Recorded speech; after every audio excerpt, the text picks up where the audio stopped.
Hello students, आज हम discuss करेंगे चैप्टर 10 के क्वेश्चन आंसर्स। तो देखिए बेटा, what is the first question. Question है draw in your notebook the symbols to represent the following components of electrical circuit. हमने हमारी नोटबुक के अंदर इलेक्ट्रिकल सर्किट के अंदर जो कंपोनेंट यूज होते हैं उनके सिंबल्स हमने बताने हैं, जैसे कि कनेक्टिंग वायर का symbol, switch in the off position, bulb, cell, switch in the on position and battery, इनके सिंबल्स हमने बताने हैं। मान लीजिए यहाँ पे हम कोई सर्किट ड्रॉ करते हैं ताकि आपको अच्छे से समझ आ जाए, ठीक है।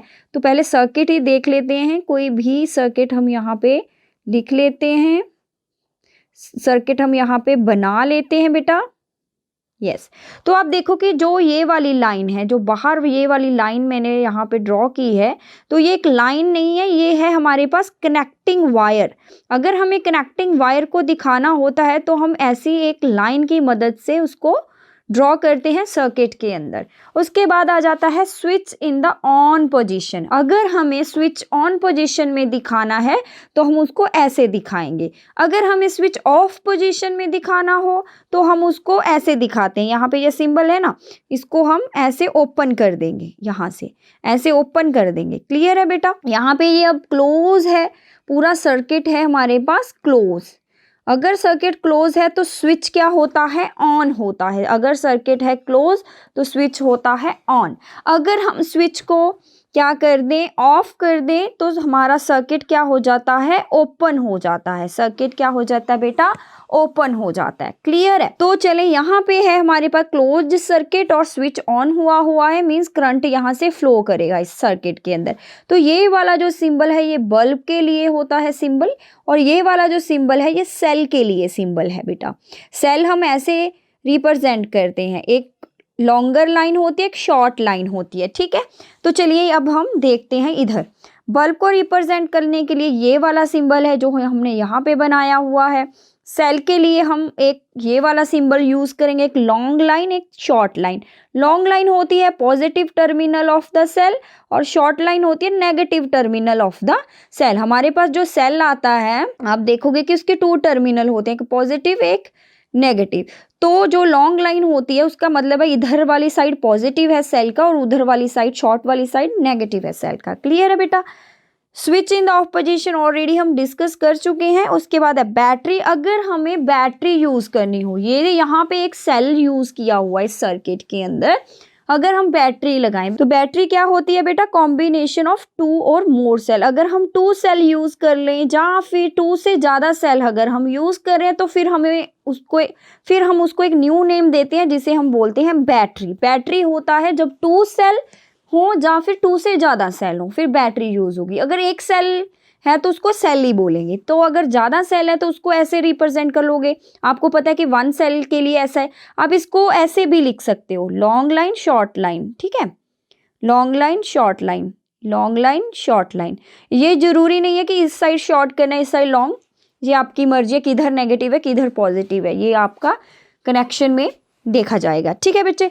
तो लॉन्ग और शॉर्ट लाइन का ध्यान रखना। एक सेल के लिए ये वाला है, 2 हैं तो 2 बना दो, 3 है तो 3 बना दो। यहाँ पे जैसे 2 सेल हैं, यहाँ पे 3 सेल का डायग्राम, ऐसे 4 है तो 4 बार आपको बनाना पड़ेगा, 5 है तो 5 बार बनाना पड़ेगा। ऐसे करके हम रिप्रेजेंट करते हैं। तो ये थे बेटा सिंबल्स। नेक्स्ट क्वेश्चन है ड्रॉ द सर्किट डायग्राम। हमने एक सर्किट डायग्राम बनाना है to represent the circuit shown in figure. यहाँ पे एक सर्किट उन्होंने बनाया है, लेकिन इसको देख के हमने बनाना है एक सर्किट डायग्राम। सर्किट डायग्राम होता है जिसमें हम सिंबल्स को यूज करते हैं। क्लियर है।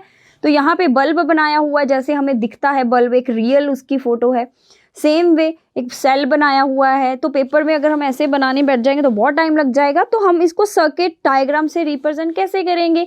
यहाँ पे एक बैटरी लगी हुई है, एक बल्ब लगा हुआ है, देखें ये वायर है, साइड में वायर है, ये स्विच है। स्विच यहाँ पे क्या है, ओपन है, सॉरी स्विच यहाँ पे ऑफ है, मीन्स खुला हुआ है सर्किट। स्विच ऑफ करनी है हमने, खुला रखना है हमने सर्किट। तो ये एक सर्किट बना हुआ है, आप इसको ऐसे बना लो, ठीक है। मान लीजिए अगर आपको बल्ब यहाँ पे दिख रहा है तो बल्ब यहाँ पे लगा सकते हो, बैटरी इधर लगानी है तो इधर भी लगा सकते हो, कोई प्रॉब्लम नहीं है, सर्किट के अंदर ही है सारा कुछ, ठीक है। यहाँ पे हमने रखना है हमारी स्विच को ऑफ, मीन्स ओपन कर देना है सर्किट, ठीक है। ऐसे भी आप बना सकते हो, ऐसे भी बनाना है, ऐसे भी बना सकते हो। जैसे यहाँ पे शो किया हुआ है, इधर बल्ब है, फिर उसके बाद इधर बैटरी है, तो ऐसे करके यहाँ पे स्विच आ गया, तो ऐसे एक ये सर्किट डायग्राम है। नेक्स्ट है figure shows 4 cells fixed on a board. एक बोर्ड पे 4 सेल्स को फिक्स किया हुआ है।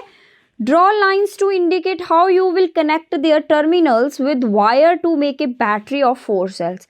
हमारे पास 4 सेल है, हम इनकी बैटरी कैसे बनाएंगे, हमें इनको कनेक्ट करना है एक वायर के साथ। बेटे आप याद रखोगे कि एक सेल का पॉजिटिव दूसरे सेल के नेगेटिव से हमने कनेक्ट करना होता है। क्लियर। मान लीजिए ये सर्किट में से वायर आ रही है, ठीक है, सपोज कर लो उधर से आ रही है, तो इसका नेगेटिव इसके पॉजिटिव से हम कनेक्ट करेंगे, इसका नेगेटिव हम इसके पॉजिटिव से कनेक्ट करेंगे, ठीक है, और इसका नेगेटिव हम इसके पॉजिटिव से कनेक्ट करेंगे। और मान लीजिए ये आगे जा रही है हमारे पास सर्किट की, सपोज करो ऐसे कोई सर्किट होगा, ठीक है, यहाँ पे मान लीजिए कोई बल्ब लगा होगा, सपोज कर लो यहाँ पे हो सकता है कोई स्विच हो, ठीक है, ऐसे करके ये मान लीजिए सर्किट डायग्राम है, ठीक है, तो इसको पूरा समझ लो। तो ऐसे हम इनको कनेक्ट करेंगे, तो करंट हमारा ऐसे जा रहा है पूरा कॉन्टिन्यूटी में, ऐसे एक सीरीज में हमने पूरे सेल्स को जोड़ा हुआ है, ठीक है। तो ऐसे करके हम सेल्स को क्या कर लेंगे, कनेक्ट कर लेंगे। तो हम यहाँ से बाकी वाली जो हटा देते हैं, जो आपको पूछा है वही आप ड्रॉ करोगे,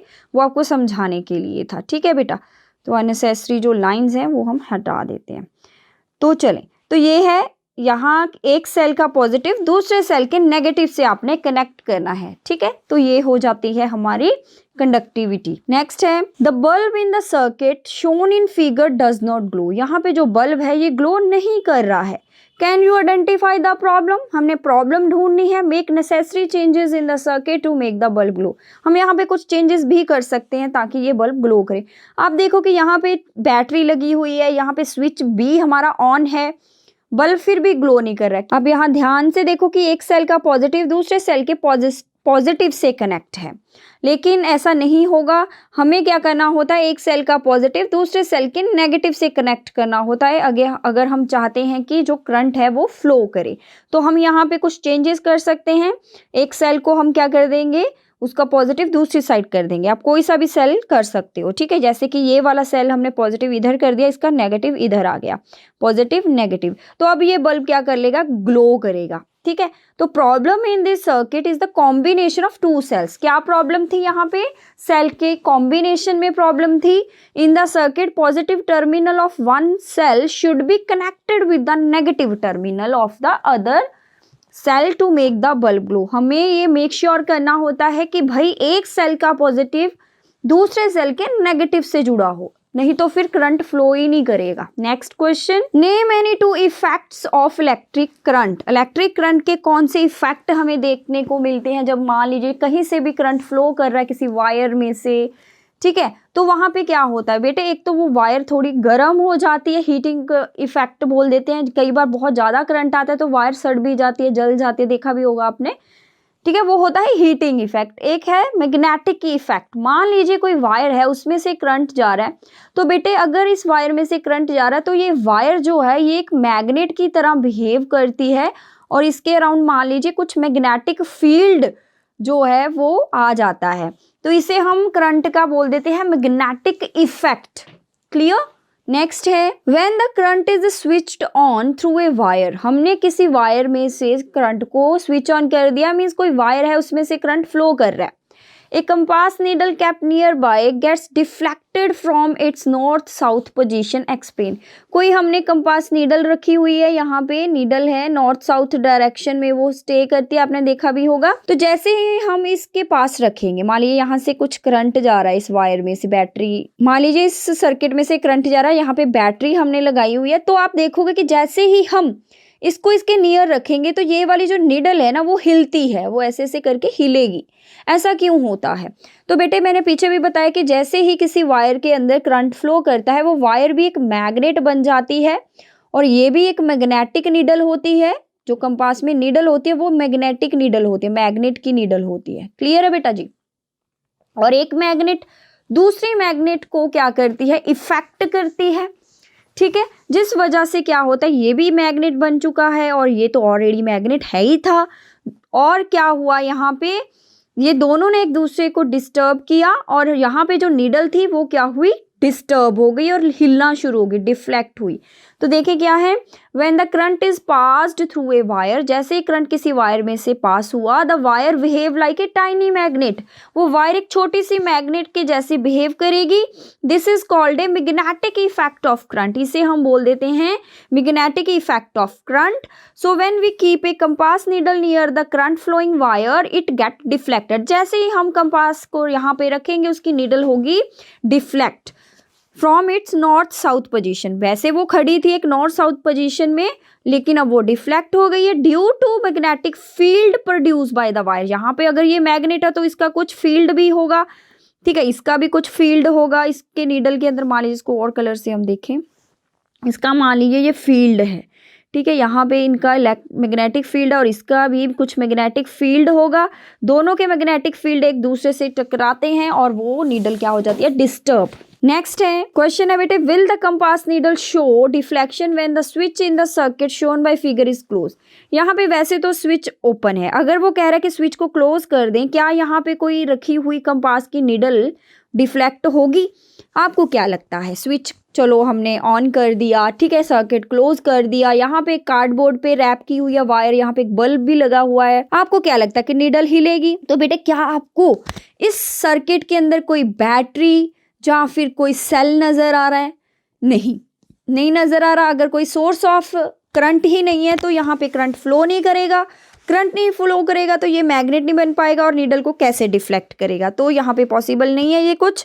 no, because there is no source of electric current in this circuit, there is no battery, क्योंकि यहाँ पे कोई बैटरी या कोई सेल है ही नहीं, तो नीडल भी क्या होगी, डिफ्लेक्ट नहीं होगी। नेक्स्ट है फिल इन द ब्लैंक्स, हमने ब्लैंक्स को फिल करना है। चले, longer line in the symbol for cell, cell का सिंबल एक लॉन्गर लाइन होती है, एक शॉर्ट लाइन होती है ना, रिप्रेजेंट इट्स डैश टर्मिनल, जो ये वाली लाइन है ये कौन सा टर्मिनल होता है, ये पॉजिटिव, तो यहाँ पे आ जाएगा भाई वो शो करती है पॉजिटिव टर्मिनल। क्लियर? नेक्स्ट है द कॉम्बिनेशन ऑफ टू और मोर सेल इज कॉल्ड, टू और मोर सेल का जो कॉम्बिनेशन है उसे हम क्या बोलते हैं, उसे हम बोलते हैं बैटरी। नेक्स्ट है बेटा, when current is switched on in A room heater, जब हम कोई रूम हीटर का स्विच ऑन कर देते हैं तो क्या होता है, वो क्या प्रोड्यूस करता है, इट प्रोड्यूसेस हीट, तो वहां से हीट प्रोड्यूस होती है। The safety device based on heating effect of electric current is called, बेटे हम हमारे घरों में एक सेफ्टी डिवाइस यूज करते हैं जो हीटिंग इफेक्ट के ऊपर बेस्ड है, तो उसे हम क्या बोलते हैं, उसे हम बोलते हैं फ्यूज। ठीक है, इसके बारे में हम और डिटेल में समझेंगे, हमारे पास नेक्स्ट एक क्वेश्चन आ रहा है फ्यूज के ऊपर, वहां पे ये वाला हम डिटेल में देख लेंगे कि ये सेफ्टी डिवाइस कैसे है। नेक्स्ट है mark T if statement is true, हमने ट्रू के लिए टी लिखना है और एफ लिखना है फॉल्स के लिए। चले स्टार्ट करते हैं। To make a battery of two cells, हमने बैटरी बनानी है, टू सेल हैं आपके पास, the negative terminal of one cell is connected to the negative terminal of the other cell, वो कह रहा है कि एक सेल का नेगेटिव दूसरे सेल के नेगेटिव से जोड़ दो तो वो बैटरी बन जाएगी, तो ये बिल्कुल है फॉल्स स्टेटमेंट। ठीक है, क्योंकि कोई करंट फ्लो नहीं करेगा, वो बैटरी नहीं बन पाएगा। ठीक है, नेक्स्ट है when the electric current through the fuse exceed a certain limit, वो कह रहा है कि अगर फ्यूज के अंदर से उसकी लिमिट से ज़्यादा करंट फ्लो करे, the fuse wire melt, fuse के अंदर एक वायर लगी होती है, मान लीजिए ये फ्यूज है, यहाँ पे एक वायर लगी होती है, तो वो कहता है कि अगर इस फ्यूज में से करंट पास होता है, जैसे ही मान लीजिए अगर ये करंट उसकी लिमिट से ज़्यादा आ रहा है, ठीक है, उसकी इतनी लिमिट नहीं थी, उससे ज़्यादा करंट आ रहा है, तो वो कह रहा है कि वो वायर जो है वो गर्म हो जाती है और वो वायर टूट जाती है मेल्ट होकर। तो ये क्या है, ये बिल्कुल ट्रू है, तभी तो ये एक सेफ्टी डिवाइस है। जैसे ही हमारे घरों में कई बार होता है कि करंट पीछे से ज़्यादा आ जाता है, जहाँ से पावर स्टेशन है हमारे, वहाँ से अगर करंट ज़्यादा आ रहा है तो हमारी वायर में से अगर वो करंट डायरेक्ट जाएगा तो हमारे घर में जितने भी इलेक्ट्रिकल अप्लायंसेज हैं, जैसे टीवी है, फ्रिज है, एसी है, वो सभी सड़ जाएंगे, इतना करंट वो नहीं सहन कर पाएंगे, टॉलरेट नहीं कर पाएंगे, बेयर नहीं कर पाएंगे। तो क्या होता है, तो फ्यूज़ में से पहले वो करंट गुजरेगा। ठीक है, अगर फ्यूज़ लगाया हुआ आपने, फ्यूज़ में से जैसे ही फ्यूज़ को लगा कि ये तो बहुत ज़्यादा करंट है, पहले तो इतना करंट नहीं आता था, तो वो वायर बेचारी हो जाती है मेल्ट, क्योंकि उसका मेल्टिंग पॉइंट कुछ स्पेसिफिक, एक पर्टिकुलर मेल्टिंग पॉइंट होता है, इसका एक स्पेसिफिक मेल्टिंग पॉइंट होता है और वायर से ये जल्दी मेल्ट हो जाती है तो ये ब्रेक हो जाएगी। ठीक है, तो ये हमारे घर में करंट फ्लो करना बंद कर जाएगा क्योंकि फ्यूज़ की वायर ही टूट गई है, सर्किट क्या हो जाएगा, यहाँ पे टूट जाएगा। अगर सर्किट टूट गया है तो करंट फ्लो नहीं करेगा, ठीक है। तो ये एक सेफ्टी डिवाइस है, समझ आ गया बेटा। नेक्स्ट है, an electromagnet does not attract a piece of iron. जो इलेक्ट्रोमैग्नेट है वो कहता है कि वो आयरन के पीस को अट्रैक्ट नहीं कर सकती। भाई मैग्नेट जहाँ पे आ गया वो तो आयरन का पक्का दोस्त है, उसने उसको अट्रैक्ट नहीं करना है, तो ये स्टेटमेंट है फॉल्स। तो ऐसा नहीं होता है, इलेक्ट्रोमैग्नेट है चाहे, ठीक है, वो भी आयरन को अट्रैक्ट करती है। An electric bell has an electromagnet, वो कह रहा है कि जो इलेक्ट्रिक बेल है वो एक इलेक्ट्रोमैग्नेट होता है उसके अंदर। यस बिल्कुल होता है, ये एक ट्रू स्टेटमेंट है, ठीक है। Next, do you think an electromagnet can be used for separating plastic bags from a garbage heap.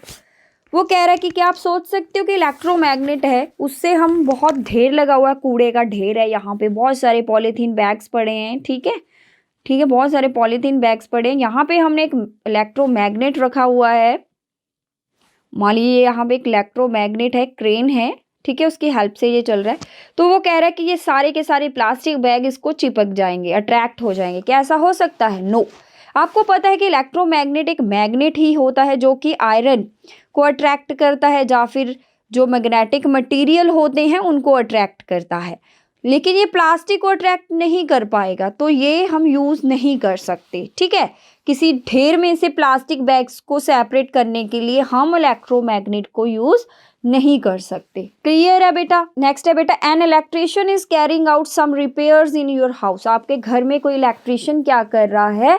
कोई रिपेयर कर रहा है। He wants to replace a fuse wire by a piece of wire. वो कह रहा है कि फ्यूज की जो वायर है वो खराब हो चुकी है, कह रहा है कि कोई पीस ले आ दो मुझे वायर का, वो मैं लगा देता हूँ। Would you agree? क्या आप उससे अग्री करोगे? Give reason for your answer. अगर आप अग्री करोगे या नहीं करोगे तो आंसर हमने देना है। No we would not agree, हम अग्री नहीं करेंगे to allow to replace the fuse wire wire. हम फ्यूज में जो वायर है उसकी जगह पे कोई भी एरी वेरी वायर नहीं लगाने देंगे उस इलेक्ट्रिशियन को। क्यों? क्योंकि भाई wire in the fuse are of specific melting point. हमें पता है कि जो वायर यहाँ पे लगी होती है उसका एक स्पेसिफिक मेल्टिंग पॉइंट होता है, तो ये वायर बनी होती है नाइक्रोम की बेटा, ठीक है, इसका लो होता है बेसिकली मेल्टिंग पॉइंट।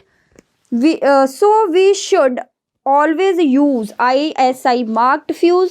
हमें हमारे घरों में ISI मार्क फ्यूज ही यूज करने चाहिए ताकि शॉर्ट सर्किट ना हो, ठीक है। तो कोई भी एरी वेरी वायर नहीं लगानी है। जो फ्यूज़ भी लेना हमने वो स्टैंडर्डाइज फ्यूज़ होने चाहिए, ऐसे नहीं है कि कोई सस्ती कंपनी के फ्यूज़ लगा ले फिर वो अच्छे से वर्क नहीं करेंगे। क्लियर है बेटा। नेक्स्ट है, Juveda made an electric circuit using a cell holder shown in figure. आप देखो यहाँ पे एक सेल होल्डर उसने लगाया है, स्विच लगाई है, यहाँ पे स्विच लगाया होगा कहीं पे, सपोज कर लो बल्ब लगाया हुआ है, ठीक है, सपोज कर लो यहाँ पे उसने बल्ब लगाया होगा, यहाँ पे एक स्विच लगाया होगा, ठीक है। When she put the switch is in the on position, जैसे उसने स्विच को ऑन किया, help Juveda in identifying the possible defect in the circuit. वो कह रहा है कि बल्ब ग्लो नहीं करा, ऐसा क्यों हुआ, ठीक है। तो देखते हैं क्या प्रॉब्लम हो सकती है। कनेक्टिंग वायर में भी लूज, उसकी जो वायर है उसने यहाँ पे जोड़ रखी है सेल के साथ, मे भी वो लूज हो सकती हैं। नेक्स्ट है, इलेक्ट्रिक सेल में भी यूज अप, उसके जो सेल है ऑलरेडी यूज्ड थे, पुराने थे। स्विच में नॉट बी फंक्शनिंग वेल, हो सकता है उसकी स्विच अच्छे से काम नहीं कर रही हो।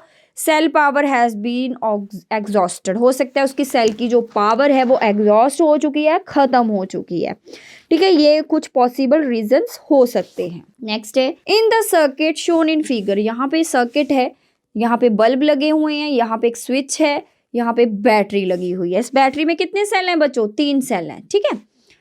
तो आप देखो कि यहाँ पे स्विच अभी तो ऑफ है, ठीक है।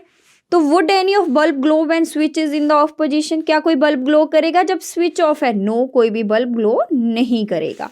नेक्स्ट है, what will be the order in which bulb ABC will glow when switch is move to on position? वो कह रहा है कि जैसे ही हम स्विच ऑन करेंगे, मान लीजिए हमने स्विच को कर दिया ऑन, तो कौन सा बल्ब पहले जलेगा? बेटे सभी के सभी ABC तीनों ही बल्ब साइमल्टेनियसली ग्लो करेंगे, ठीक है। ये थे आपके question answer of chapter number 10। I hope you like this video. Thank you so much.